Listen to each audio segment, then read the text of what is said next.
Welcome to my YouTube channel the catalyst classes. आज हम लोग पढ़ने वाले हैं फिजिकल एंड केमिकल चेंज के बारे में। फिजिकल और केमिकल चेंज को समझने से पहले हम दो चेंज के बारे में पहले पढ़ेंगे। फर्स्ट में है रिवर्सिबल चेंज। सबसे पहले रिवर्सिबल चेंज को हम समझते हैं। Change in which the original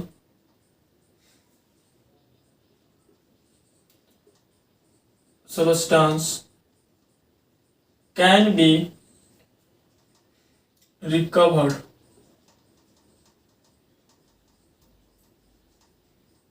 by simple method known as reversible change. Statement लिखा हुआ है the change in which the original substance can be recovered by simple method is known as reversible change. इसका example है मतलब ऐसा change जो क्या हो मतलब सिंपल मेथड से अपने ओरिजिनल फॉर्म में आ जाए। लिखा हुआ example melting of ice. Melting of ice, melt अगर आइस को हम मेल्ट कराएंगे केवल क्या नहीं थोड़ा सा अगर हीट यहाँ देते हैं तो ही अपने ओरिजिनल सबस्टेंस में आ जाएगा। किस में? वाटर में। इस ओरिजिनल सबस्टेंस क्या है? वाटर। तो क्या होगा थोड़ा सा अगर इसको हम हीट सप्लाई करेंगे तो अपने ओरिजिनल फॉर्म में आ जाएगा। किस में? वाटर में। सेकेंड चेंज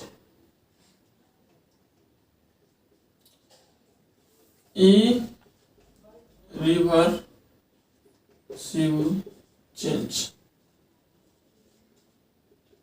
क्या स्टेटमेंट देखते हैं। Change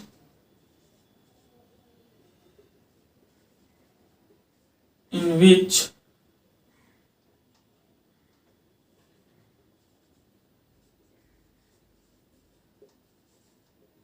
the original substance cannot be recovered by simple method is known as irreversible change। मतलब एक ऐसा चेंज जो सिंपल मेथड के द्वारा वो अपने ओरिजिनल सबस्टेंस में नहीं आए, उस चेंज को हम क्या बोलते हैं? Irreversible change. इसमें एग्जांपल देखते हैं बर्निंग ऑफ वुड। अगर हम वुड को जला देते हैं, वुड को जलाने के बाद क्या बन जाएगा? राख बन जाएगा। तो क्या हम राख से फिर वुड को प्राप्त कर सकते हैं? नहीं। इसलिए क्या है इस टाइप वाले जितने भी चेंज हो गए वो सब इरिवर्सिबल में आएंगे। अब हम लोग समझते हैं फिजिकल चेंज को। फिजिकल चेंज इसमें हम लोग 4 पॉइंट देखेंगे और उस 4 पॉइंट को अच्छी तरह से समझेंगे। सबसे पहले उस 4 पॉइंट को हम लिख लेते हैं।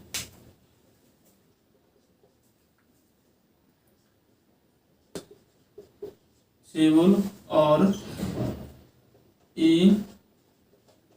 इरिवर्सिबल। तो ये रहा 4 पॉइंट और इसे एक एक अच्छी तरह से समझ लेते हैं। A physical change in which only physical properties such as shape, size, state and temperature can change। मतलब ऐसा चेंज अगर जिसमें केवल शेप, साइज, स्टेट और टेम्परेचर चेंज हो रहा हो, उस टाइप वाले चेंज को हम क्या बोलेंगे? फिजिकल चेंज बोलेंगे। सेकेंड पॉइंट, मतलब फिजिकल चेंज में क्या होता है? कोई न्यू सबस्टेंस का फॉर्मेशन नहीं होता है। थर्ड पॉइंट ये बताना चाह रहा है, इसमें क्या होता है? कोई केमिकल प्रॉपर्टीज अल्टर नहीं होता है। यहाँ अल्टर लिखा हुआ, अल्टर का मीनिंग क्या होता है? बदलाव। उसमें कोई क्या होता है? केमिकल प्रॉपर्टीज में कोई बदलाव नहीं होता है। फोर्थ पॉइंट में क्या लिखा है? Physical change can either reversible और इरिवर्सिबल। फिजिकल चेंज रिवर्सिबल भी हो सकता है और इरिवर्सिबल भी हो सकता है। अब इसका हम कुछ एग्जांपल देखते हैं।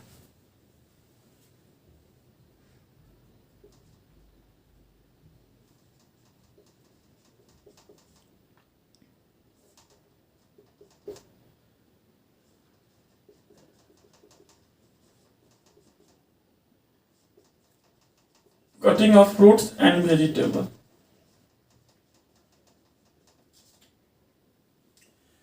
कटिंग ऑफ फ्रूट्स और वेजिटेबल है। तो यहां अगर हम फ्रूट्स को काटते हैं तो क्या होगा? वहां पे उसका शेप और साइज चेंज होगा। ऐसा तो बात नहीं है कि अगर एप्पल को हम कट करें तो वह बनाना बन जाए। उस तरह इसमें भी है, वेजिटेबल में। यहाँ भी वेजिटेबल को कट करते हैं तो उसका शेप और साइज चेंज होगा। तो यहाँ केवल क्या हो रहा है? यहाँ पे कटिंग करने पर, चॉपिंग करने पर मेरा केवल शेप और साइज में ही क्या हो रहा है? अल्टरनेशन हो रहा है, मीन्स बदलाव हो रहा है। तो इस स्टेटमेंट को प्रूव कर रहा है। दूसरा क्या बोल रहा है? In physical change no new substance is form. उसमें कोई सबस्टेंस न्यू बन रहा है? नहीं बन रहा है। Third number, physical change also does not alter the chemical property. बात सही है, उसमें कोई केमिकल प्रॉपर्टी उसका चेंज नहीं हो रहा है, केवल शेप और साइज चेंज हो रहा है। फोर्थ पॉइंट क्या बोल रहा है? Physical change can either reversible और रिवर्सिबल। यहां समझने वाला बात है। इसको तो हम छोटा छोटा कट कर दिए, चॉपिंग कर दिए, तो क्या उसको सेम उस पोजीशन में उसको जोड़ सकते हैं? नहीं, थोड़ा अल्टर हो जाएगा।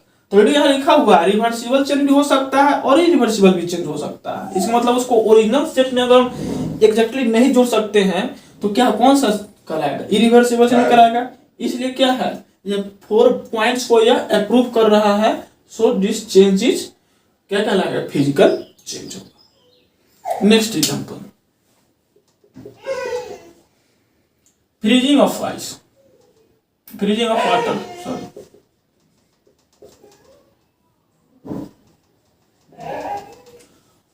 और फ्रीजिंग ऑफ वाटर यहां हो रहा है। तो फ्रीजिंग ऑफ वाटर में क्या हो रहा है? वाटर जो है फ्रीज होगा, किस में चलेगा? कन्वर्ट हो जाएगा आइस में।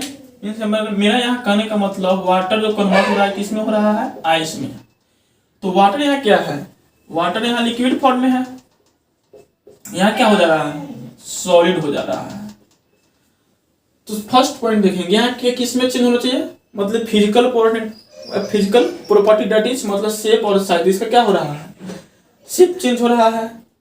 दूसरा में नो न्यू सबस्टेंस फॉर्म, कोई सबस्टेंस फॉर्म नहीं हो रहा है। क्या हो रहा है? बस उसका शेप हो जा रहा है, लिक्विड है और यह सॉलिड हो जा रहा है। इसका भी केमिकल प्रोडक्ट क्या होगा? H2O ही होगा। ये भी क्या कहलाएगा? H2O ही कहलाएगा।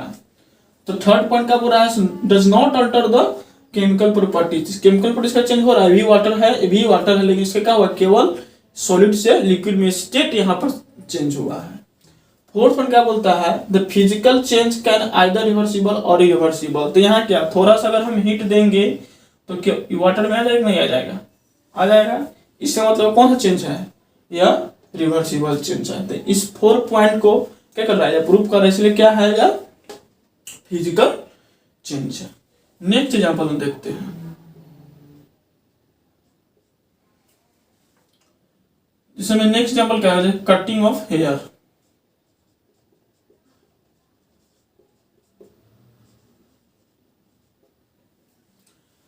तो कटिंग ऑफ हेयर, अगर हेयर को क्या किया जाए? कट किया जाए।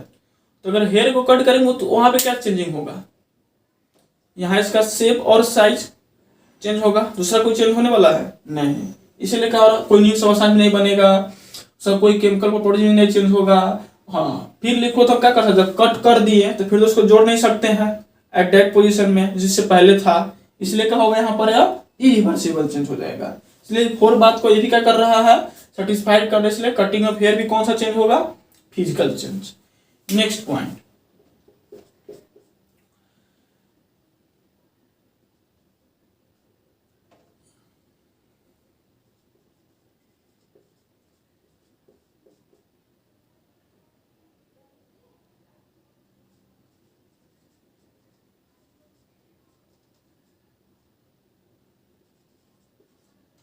यहां लिखा हुआ है smaller of chalk after use. Chalk को यूज करने के बाद स्मॉल हो जाना भी कौन सा चेंज है, फिजिकल चेंज है।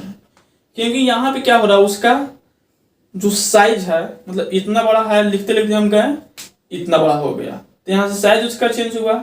इसलिए केवल क्या हो रहा है, केवल साइज चेंज हो रहा है, कोई नया समस्या नहीं बन रहा है, उसमें केमिकल कभी कोई अल्टरनेशन नहीं हो रहा है केमिकल प्रॉपर्टीज का। और क्या है वह, फिर उसको हम अगर चाहे तो नीचे गिरा हुआ उसको कलेक्ट कर कर हम फिर एक बड़ा सा चौक तैयार कर लेंगे। तो यहाँ पे क्या है, रिवर्सिबल है, इसलिए 4 बात को भी कर रहा है, भी सेटिस्फाइड कर रहा है, तो कौन सा चेंज कहलाएगा, फिजिकल चेंज कहलाएगा। एक और एग्जांपल देखते हैं,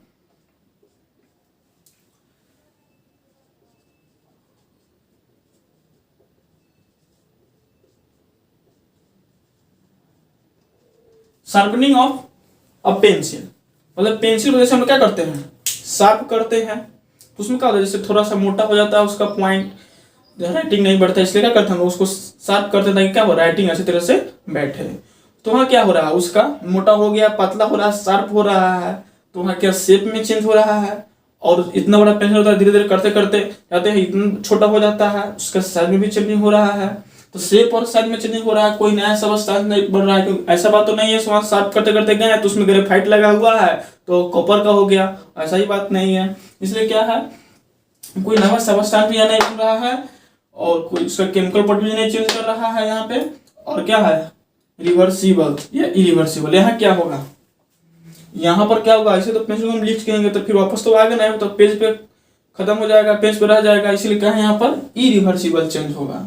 इसलिए क्या होगा, 4 बात को यह अप्रूव कर ले, इसलिए क्या होगा, ये भी फिजिकल चेंज होगा। तो आई थिंक एग्जाम्पल को समझ में आप लोगों को कोई दिक्कत नहीं हुआ होगा। अब हम लोग समझते हैं केमिकल चेंज को। हाँ, केमिकल चेंज,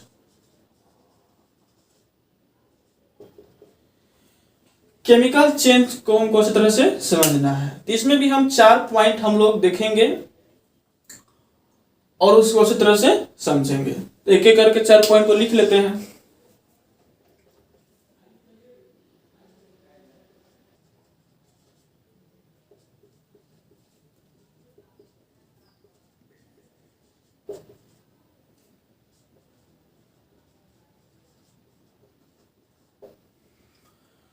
ये रहा मेरा 4 पॉइंट।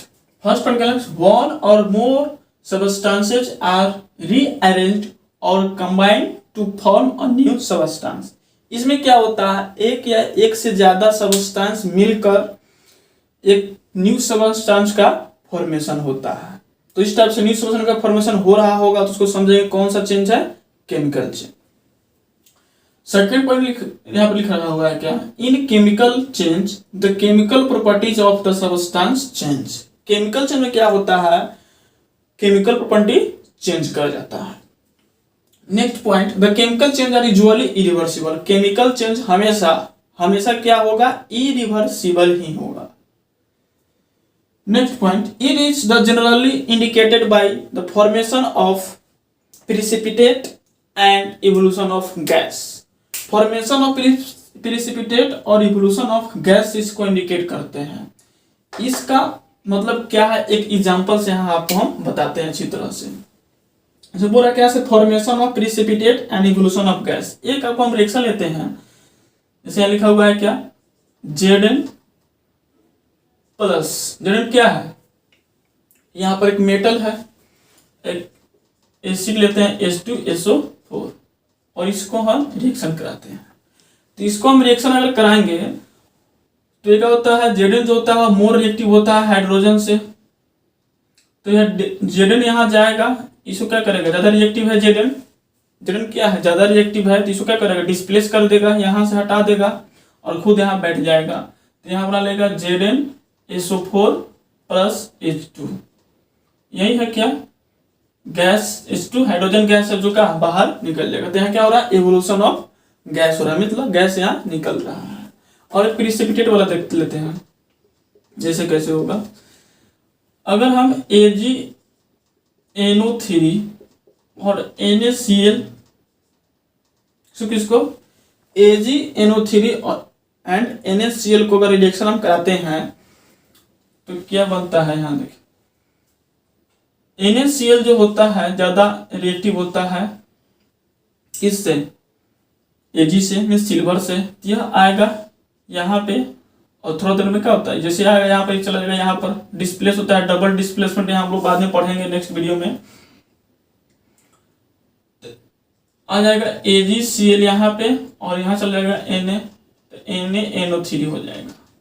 और यही जो होता है AgCl, जिसको हम लोग शॉर्टकट में क्या बोलते हैं, PPT, मतलब प्रिसिपिटेट।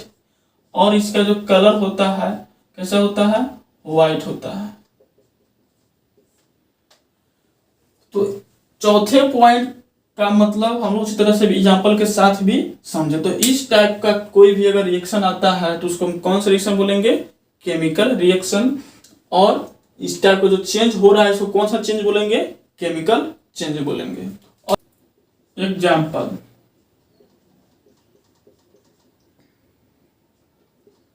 फर्स्ट नंबर में फोटोसिंथेसिस।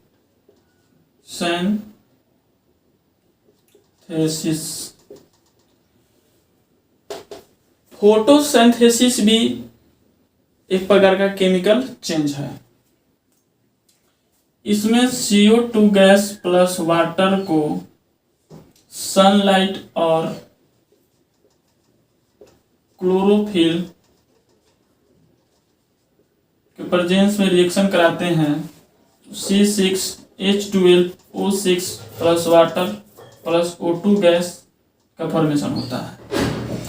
C6H12O6 यहाँ क्या है, ग्लूकोज है।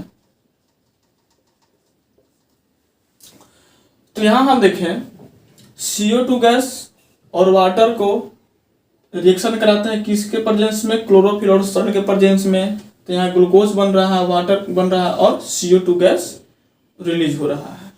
तो यहाँ फर्स्ट पॉइंट में लिखा हुआ है से कोई एक न्यू सबस्टेंस का फॉर्मेशन हो, और लास्ट पॉइंट में लिखा हुआ है से कोई क्या हो, एक गैस का एवोल्यूशन हो। तो ये दो बात को क्या कर रहा है, सेटिस्फाइड कर रहा है, इसलिए क्या है यह फोटोसिंथेसिस मेरा केमिकल चेंज है।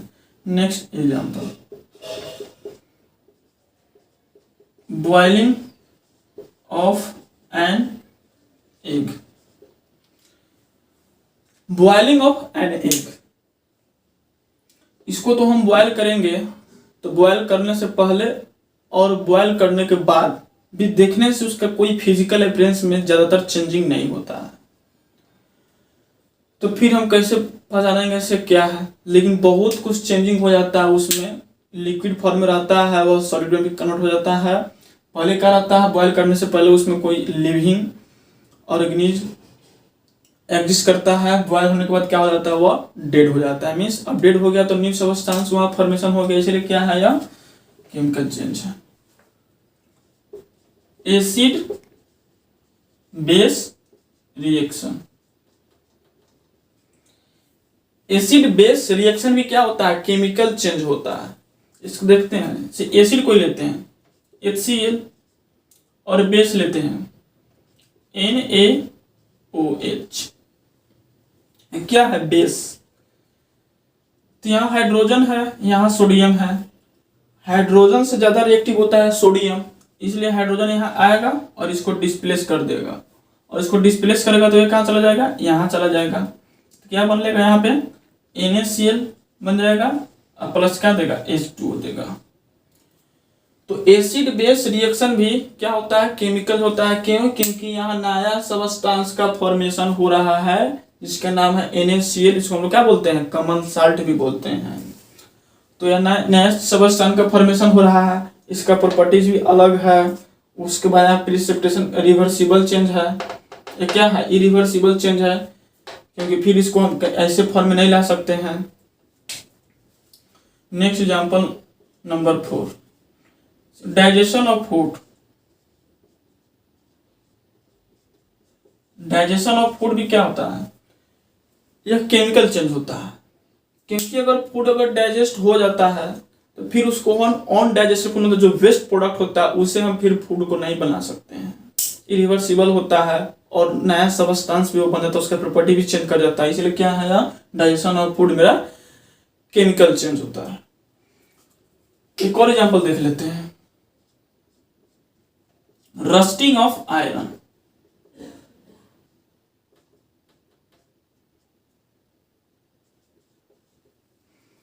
रस्टिंग ऑफ आयरन मीन्स करने का मतलब आयरन क्या होना, रस्ट हो जाना, मीन्स पर जंग लग जाना, बीजी, लोग बोलता है सिंपल भाषा से बीजी आ गया है, जंग लग गया है।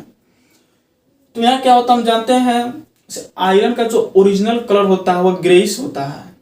कैसा होता है, ग्रेइश कलर का होता है। और जब वह एयर और वाटर से मीन्स मॉइस्चर से अगर वह रिएक्शन कर लेता है तो वह ऑक्साइड में ऊपर ऑक्साइड का लेयर कवर हो जाता है, तो उसका कलर हो जाता है क्या, ब्राउन कलर का, ब्राउन कलर हो जाता है। तो उसका कलर भी चेंज करता है, उसका प्रॉपर्टी भी चेंज होता है। सिंपल क्या है, मेटल है तो उसे ऑक्साइड में चला जा रहा है, इसलिए क्या है ये रस्टिंग ऑफ आयरन भी कौन सा चेंज है, केमिकल चेंज है। तो आई थिंक आप लोगों को अच्छी तरह से समझ में आया होगा फिजिकल और केमिकल चेंज, और शायद आज से आप लोगों को कभी इसमें कंफ्यूजन नहीं होगा। और सबसे पहले इसमें अच्छी बात क्या है, जो हम 4 पॉइंट लिखे हैं उस चीज को अच्छी तरह से लिख कर समझना है, उस पर जोर डालना है, इस तरह से समझना है, कोई दिक्कत नहीं होगा। ठीक है, आज के लिए आज की वीडियो में इतना ही, फिर मिलते हैं नेक्स्ट वीडियो में। जय हिंद, थैंक यू।